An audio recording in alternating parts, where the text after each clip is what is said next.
찬송가 314장 하나님께 찬양드립니다.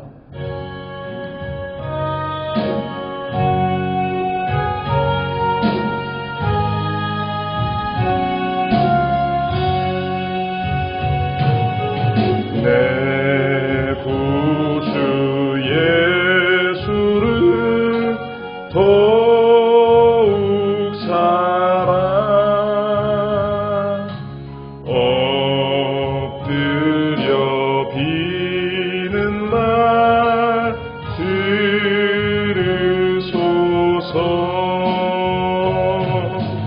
내 진정 소원이 내 구주 예수를 더욱 사랑 더욱 사랑. 이전엔 세상 나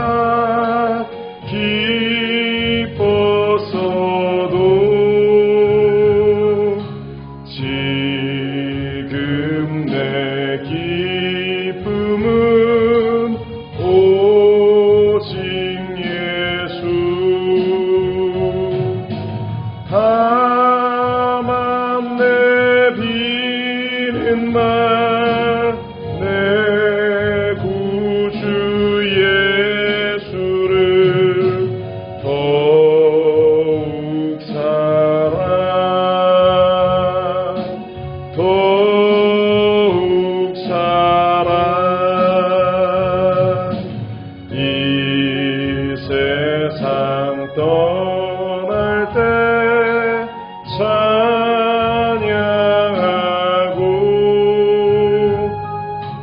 숨질 때 하는 말 이것일세. 다만 내비는 말 내 구주 예수를 더욱 사랑 더욱 사랑.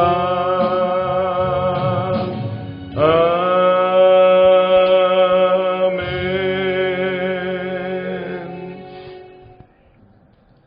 사도신경으로 오르신 한 고백드립니다. 전능하사 천지를 만드신 하나님 아버지를 내가 믿사오며 그 외아들 우리 주 예수 그리스도를 믿사오니 이는 성령으로 잉태하사 동정녀 마리아에게 나시고 본디오 빌라도에게 고난을 받으사 십자가에 못 박혀 죽으시고 장사한 지 사흘 만에 죽은 자 가운데서 다시 살아나시며 하늘에 오르사 전능하신 하나님 우편에 앉아 계시다가 저리로서 산자와 죽은 자를 심판하러 오시리라. 성령을 믿사오며 거룩한 공예와 성도가 서로 교통하는 것과 죄를 사하여 주시는 것과 몸이 다시 사는 것과 영원히 사는 것을 믿사옵나이다. 아멘. 참 좋으신 하나님, 오늘 우리에게 새날을 주셔서 믿음의 자리에서 우리가 먼저 주님께 기도함으로 하루를 시작하게 하셨음을 감사드립니다. 우리의 모든 삶의 현장 속에서 살아계신 하나님의 은혜가 있고 이 코로나로 인하여 고통받는 모든 현장 가운데에 하나님의 뜻을 발견하는 귀하고 복된 시간들이 되게 하여 주옵소서. 고난이 내게 유익이라 말씀하신 대로 하나님을 바라보는 그 눈이 열어지게 하시고 하나님을 의지하는 그 믿음의 결단들이 더욱 커져나가는 우리의 삶과 시간들이 되게 하여 주옵소서. 이 아침에 우리에게 말씀을 주시고 새로운 결단 가운데에서 하루를 시작하게 하실 것을 믿습니다. 감사드리며 이 모든 말씀 우리 주 예수 그리스도의 이름으로 기도합니다. 아멘. 오늘 함께 나누실 말씀은 신명기 5장 12절부터 21절까지입니다. 신명기 5장 12절부터 21절까지 말씀. 제 성경 270면입니다. 함께 봉독하겠습니다. 내 하나님 야훼가 내게 명령한 대로 안식일을 지켜 거룩하게 하라. 엿새 동안은 힘써 모든 일을 행할 것이나 일곱째 날은 내 하나님 야훼의 안식일인즉 너나 내 아들이나 내 딸이나 내 남종이나 내 여종이나 내 소나 내 낙이나 내 모든 가축이나 내 문 안에 유하는 객이라도 아무 일도 하지 못하게 하고 내 남종이나 내 여종에게 너같이 안식하게 할지니라. 너는 기억하라. 내가 애굽 땅에서 종이 되었더니 내 하나님 야훼가 강한 손과 편팔로 거기서 너를 인도하여 내었나니 그러므로 내 하나님 야훼가 내게 명령하여 안식일을 지키라 하느니라. 너는 내 하나님 야훼께서 명령한 대로 내 부모를 공경하라.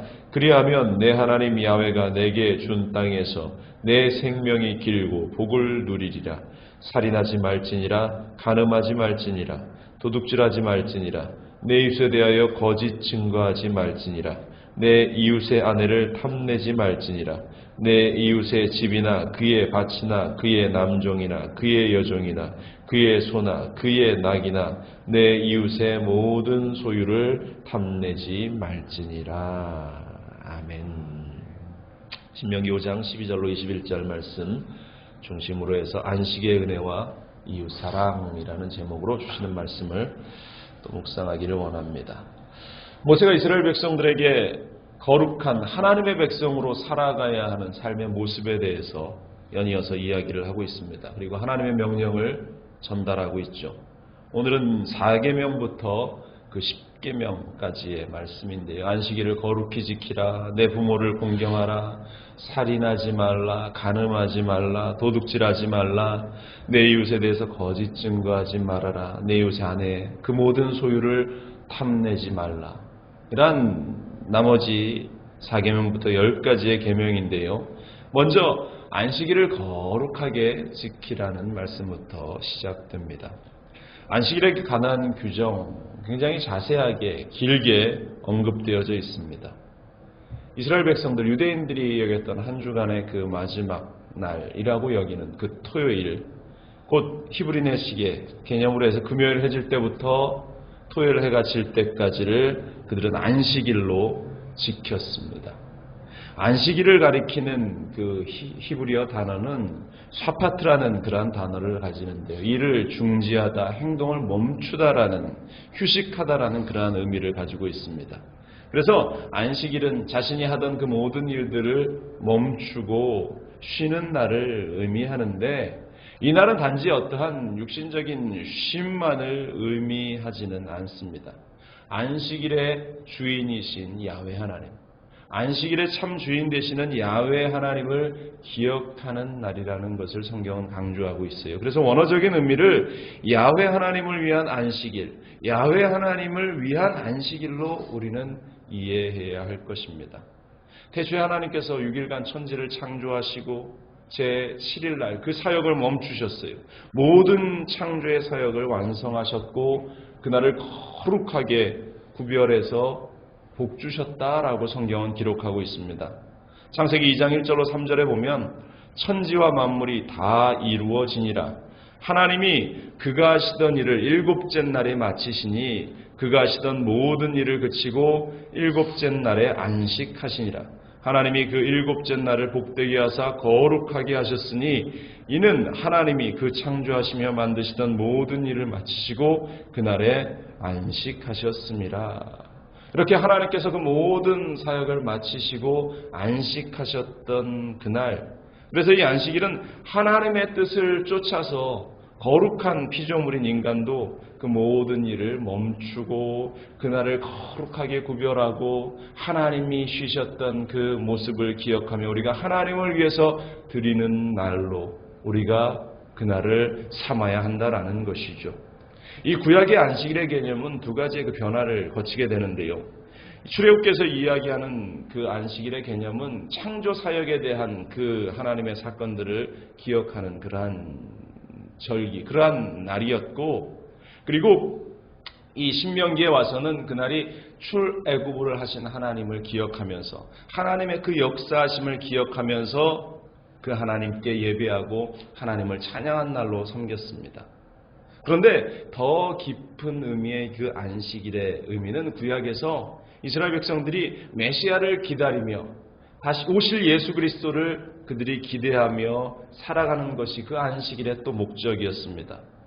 다시 말해서 구약의 모든 율법들이 예수 그리스도께서 오심으로 말미암아서 완성되어졌던 그 모습을 우리가 잘 알듯이 이 안식일 개념 역시 예수 그리스도께서 이 땅에 오시고 십자가에 달리시고 부활하신 그 모든 사건을 통해서 완성되어졌다라는 사실을 우리는 잊지 말아야 할 줄로 믿습니다. 하나님이 죄에 빠졌던 그 인간들을 죄에서 구속하기 위해서 독생자 예수 그리스도를 보내셨고 십자가에 못 박게 하셨고 구속사역을 마치신 것이 곧 하나님께서 창조하신 모든 사역을 마치시고 쉬신 날처럼 예수님의 구속사역을 통해서 하나님의 모든 계획이 이 모든 하나님의 준비하신 일들이 마무리되어진 것을 보면서 어찌 보면 구약에서 섬겨 나왔던 그 안식일 개념이 이제 예수 그리스도의 부활로 말미암아서 주일날, 주의 날이 부활하신 그날이 그 안식일을 대체하게 되었다. 그래서 구약의 안식일이 중요한 것이 아니라 예수 그리스도께서 부활하신 그날, 바로 우리가 섬겨나가는 그 주일날이 그 구약의 안식일을 대신하게 되었다라는 사실을 우리는 기억해야 할 줄로 믿습니다. 그래서 안식일의 주인이신 예수 그리스도께서 부활의 첫 열매가 되셔서 창조와 구속의 모든 사역을 완성하시고 모든 인류에게 부활의 참 소망을 허락하신 귀한 날, 그리고 또 성경을 보면 신약시대의 성령이 강림하신 날도 이 안식 후 첫날, 그날이었다라는 사실을 기억하면서 이 그때의 예루살렘 교회가 탄생하고 사도 바울도 주일에 그 안식 후 첫날 함께 모여서 온 성도들과 함께 예배했다라는 사실들이 성경에 기록되어 있으면서 초대교회는 당시 이 안식일과 주의 날을 함께 섬겨 나가는데 후에 이 유대교와 또한 그리스도교인들이 서로 갈라지기 시작하면서 기독교인들은 이제 주의 날, 주일을 거룩한 안식일로 우리가 지켜나가고 예배하고 있다라는 것입니다. 2세기 초에 기록된 그 디다케라는 예배와 교육 목회의 지침서인 디다케를 보면 매 주일 함께 모여 예배드리며 성찬을 거행했다라는 그러한 기록이 나와 있고 그 날들을 통해서 우리가 주일날 거룩한 하나님의 날을 기념하게 되고 예배하게 되고 함께 모여 주님을 찬양하게 되었다라는 것입니다. 그래서 이 안식일이 곧 우리에게는 주일이 되었는데요. 이 안식일의 준수는 이러한 의미를 가지고 있습니다. 하나님의 창조 역사를 기념하는 행위고 피조물인 우리의 온 인격이 하나님의 안식에 참여하는 복된 일이 되는 것이고 하나님의 은혜로 구원받은 언약 백성들의 그 정체성을 확인하는 날이 되는 것이고 동시에 하나님의 거룩한 명령에 순종하는 그러한 삶의 모습, 신앙의 모습이라는 사실을 우리는 이 주일을 보내며 이 안식일을 보내며 기억해야 하는 것입니다. 다시 말씀드립니다. 이 안식일을 하나님을 위한 거룩한 날로 기억해야 하는데 오늘날 많은 인생들이 하나님의 날이 아닌 내 날로 생각하며 내가 수고하고 내가 애쓰고 내가 힘들었던 그 모든 일들을 그날 하루 쉬면서 정리하고 살아보자라는 그러한 개념으로 생각합니다. 그러나 우리가 기억해야 할 가장 근본적인 개념은 이 안식일, 이 주일은 우리가 하나님을 기억하는 날이고 하나님을 예배하는 날이고 하나님을 섬겨나가는 것이 가장 기본이 된다라는 사실을 우리는 잊지 말아야 할 줄로 믿습니다. 그러므로 그날 우리가 자유와 쉼을 허락하시는 예수 그리스도를 기억하고 그분의 은혜와 사랑과 또한 그분 안에서의 기쁨을 누리며 그 귀한 날을 주님께 올려드릴 수 있게 되기를 주님의 이름으로 간절히 축원을 드립니다. 그럴 때에 하나님의 은혜가 우리 가운데에 임하게 될 것이다. 이어서 성경은 내 이웃을 사랑하라 라는 개념 가운데에서 5계명부터 10계명까지의 말씀을 우리에게 허락하고 있습니다. 16절 이하에 보면 언약 백성과 이웃과의 관계가 드러나게 되는데요. 그 기반 역시 하나님의 사랑으로부터 시작된다라는 사실을 잊지 말아야 할 줄로 믿습니다. 10계명의 1계명부터 4계명까지는 하나님 사랑에 관한 그러한 내용이고요. 5번째부터 10번째까지의 계명은 이웃 사랑의 그러한 개념으로 넘어가게 되는데, 먼저 사람 사이에서 일어나는 그러한 사랑의 관계 가운데 가장 먼저 잊지 말아야 할 것은 부모 공경이다라고 오늘 성경은 말하죠. 16절은 이렇게 이야기합니다. 너는 내 하나님 야훼께서 명령한 대로 내 부모를 공경하라. 그리하면 내 하나님 야훼가 내게 준 땅에서 내 생명이 길고 복을 누리리라 말하고 있습니다. 부모 공경에 대한 개념, 이 부모 공경에 대한 개념은 자녀에 대한 그 부모의 권위가 하나님에게로부터 비롯되었다라는 사실을 전제하고 있습니다. 하나님이 우리를 창조하시고 우리에게 그 사랑을 베푸셨던 것처럼 부모의 태중에서 태어난 자녀들은 부모의 사랑과 또한 그 부모의 권위 가운데에 있어야 함을 강조하고 있는 것이죠.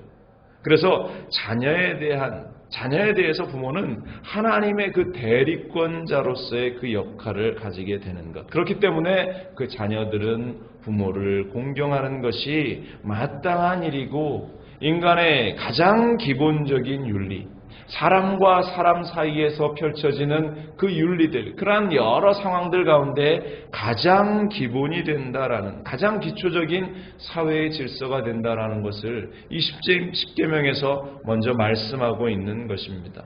더불어 하나님은 이렇게 하나님의 말씀을 준행하는 자에게, 오늘 성경에도 말하는 것처럼 내 부모를 공경하라. 그리하면 내 하나님 야훼가 내게 준 땅에서 내 생명이 길고 복을 누리리라. 부모를 공경하는 자에게 주시는 하나님의 은혜를 강조하고 있습니다. 에베소서 6장 2절로 3절에도 내 아버지와 어머니를 공경하라. 이것은 약속 있는 첫 계명이니 이로써 내가 잘되고 땅에서 장수하리라. 부모를 공경하는 그 모든 일들이 이웃사랑의 모든 사회 기초의 질서의 시작임을 우리 주님께서 말씀하고 있습니다. 우리가 부모를 공경하고 또 섬겨나가는 그 모든 일들, 그것이 하나님이 주시는 가장 귀한 명령 가운데 하나임을 우리는 잊지 말아야 할 줄로 믿습니다. 그리고 이어지는 10계명의 내용들이 6계명부터 나머지 10계명까지는 인간의 탐심의 부분과 관계가 되어 있어요. 그 처음이 살인하지 말라, 간음하지 말라, 도둑질하지 말라, 내 이웃에 대해서 거짓 증거하지 말라, 내 이웃의 아내를 탐내지 말라, 내 이웃의 집이나 그 밭의 소유나 그 남종이나 그 여종이나 그 모든 것들을 탐내지 말라, 이렇게 성경이 기록하고 있죠. 이 탐심이라고 하는 것은 이 죄의 이면에 있는 그러한 마음의 표현이라는 것이죠. 성경도 말씀한 대로 욕심이 잉태한즉 죄를 낳고 죄가 장성한즉 사망에 이르게 된다라고 말하고 있어요. 그래서 살인하고 간음하고 도둑질하고 거짓말하고 이웃의 것을 뺏는 그 모든 일들, 바로 그 모든 일들의 그 중심에는 탐심이라는 것이 자리를 잡고 있는데, 이 같은 이 윤리적인 죄 역시 이웃과 관계 가운데에 이루어지고 있는 것을 말하고 있죠. 그런데 그 기반에는 우리가 이러한 죄를 범하지 않기 위해서는 이웃을 사랑하는 그 마음이 그 가운데에 있어야 한다. 내가 나 자신을 사랑하듯 이웃을 사랑한다면 어떻게 우리가 그들에게 살인의 죄를, 간음의 죄를, 도둑질하는 죄를, 거짓말하는 죄를, 이웃의 것을 빼앗고자 하는 그 마음이 생겨나겠는가? 나를 사랑하는 그 마음으로 타인을 사랑하는 마음을 가지며 살아가라는 그 하나님의 명령이 기록되어 있는 것입니다. 그런데 재미난 것은 이 6계명부터 10계명의 모든 것은 서로 이 연결이 되어 있습니다. 서로 체인처럼 연결이 되어 있어서 하나가 잘못되어지기 시작하면 다른 죄악들 가운데 줄줄이 끌려 나갈 수밖에 없다라는 것. 계명이 하나 어긋나기 시작하면 다른 계명도 어기게 되는 결과를 만들어낸다라는 것입니다. 여러분들 다윗의 경우를 한번 보세요.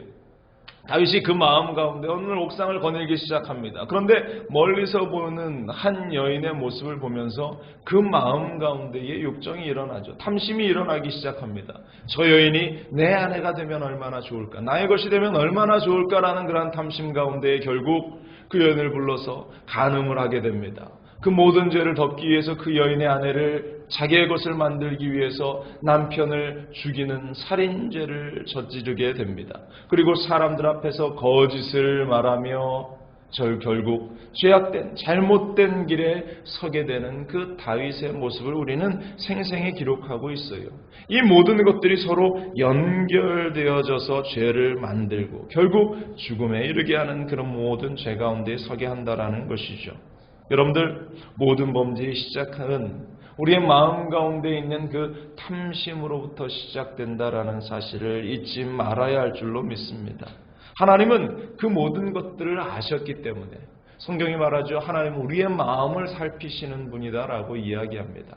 그 모든 우리의 마음을 이미 알고 계셨기 때문에 이 십계명을 통해서 하나님께서 네 마음을 지켜야 하고 너의 삶을, 너의 상황을 지켜야 하고 하나님을 사랑하고 이웃을 사랑하는 그 마음을 가지고 살아가야 할 것에 대해서 말씀하고 있다라는 사실입니다.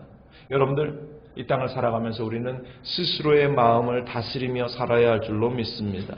내가 내 마음을 지키지 못한다면, 더불어 하나님의 그 사랑의 마음으로 내가 무장하지 않는다면 결과가 뻔하죠. 하나님을 사랑할 수 없는 것은 당연한 뿐만 아니라 더불어 이웃을 사랑할 수 없고 그 사랑할 수 없는 마음 가운데 내 마음 속에 사단이 남의 것을 뺏고 거짓하게 하고 살인하게 하고 범죄하는 자리 가운데에 우리를 몰아넣게 한다라는 사실입니다.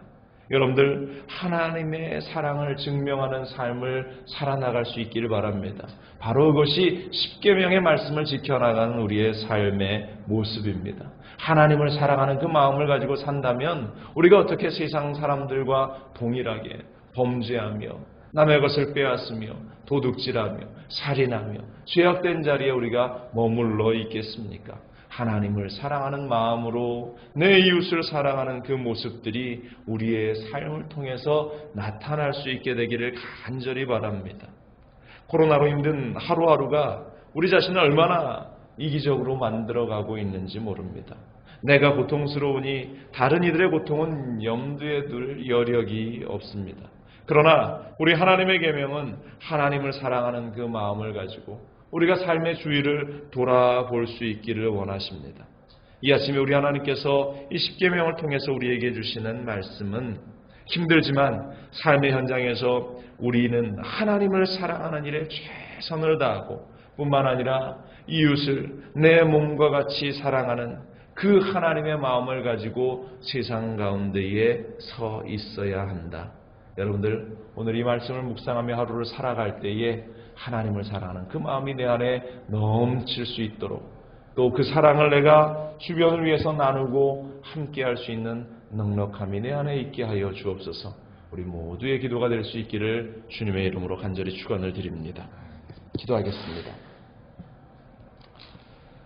하나님이 주신 그 계명들에 대해서 때로는 우리가 얼마나 많은 부담을 느끼고 어려움을 느끼며 살아갈 때가 있습니다. 그러나 그것은 하나님의 사랑을 잊어버리고 단지 그 말씀들의 부담감을 가진 우리의 생각의 결과물인 것을 압니다. 하나님이 우리를 사랑하셨던, 예수 그리스도께서 우리를 위해서 십자가에 달리셨던, 물과 피를 쏟으시며 고난과 고통의 현장 가운데에 그 사랑을 확인하셨던 그 모습을 잊지 않게 하여 주시고, 우리가 오늘 우리에게 주시는 이 계명의 말씀처럼 안식일을 지켜나가며 하나님의 큰 사랑들을 기억하는 그 소중한 삶을 살게 하시고, 또 부모를 공경하는 그 마음을 통해서 이웃사랑의 가장 기본을 말씀하시는 그 일들이 우리의 가정 가운데에 일어나는 것을 보게 하시고, 또한 우리가 세상을 향해서 살인하지 않고 간음하지 않고 도둑질하지 않고 내 이웃에 대해서 거짓 증거하지 않고 내 이웃의 것을 탐하지 않는 그 탐심이 내 안에 자리 잡는 것이 아니라 하나님의 사랑이 자리 잡는 우리의 인생들이 되게 하여 주옵소서. 하나님, 우리 성도들 코로나로 인해서 너무나 힘든 시간들을 보내고 있습니다. 아버지, 그들이 직장, 가정, 삶의 현장 가운데에서 당하는 그 모든 고통, 아픔, 눈물의 현장을 주님 기억하여 주시고, 주님 속히 이 모든 질병 끝나 우리가 함께 예배하고 기도할 수 있는 은혜의 시간들이 우리에게 주어질 수 있도록 하나님, 날마다 복된 은혜를 허락하여 주옵소서. 오늘 우리에게 주시는 말씀들을 우리가 마음 깊이 새겨나가며 주님의 그 계명들을 하나하나 기억하고 바라보고 지켜나가는 우리가 될 수 있게 도와주옵소서. 성령 하나님께서 오늘 우리의 모든 삶을 붙잡아 주실 것을 믿습니다. 주님께서 우리의 모든 걸음을 책임져 주실 것을 믿습니다. 주님 함께하여 주옵소서. 감사드리며 이 모든 말씀으로 주 예수 그리스도의 이름으로 기도합니다. 아멘. 하늘에 계신 우리 아버지여, 이름이 거룩히 여김을 받으시오며 나라가 임하시오며 뜻이 하늘에서 이루어진 것 같이 땅에서도 이루어지이다. 오늘 우리에게 일용할 양식을 주시옵고 우리가 우리에게 죄진 자를 사하여 준 것 같이 우리 죄를 사하여 주시옵고 우리를 시험에 들게 하지 마시옵고 다만 악에서 구하시옵소서. 나라와 권세와 영광이 아버지께 영원히 있사옵나이다. 아멘.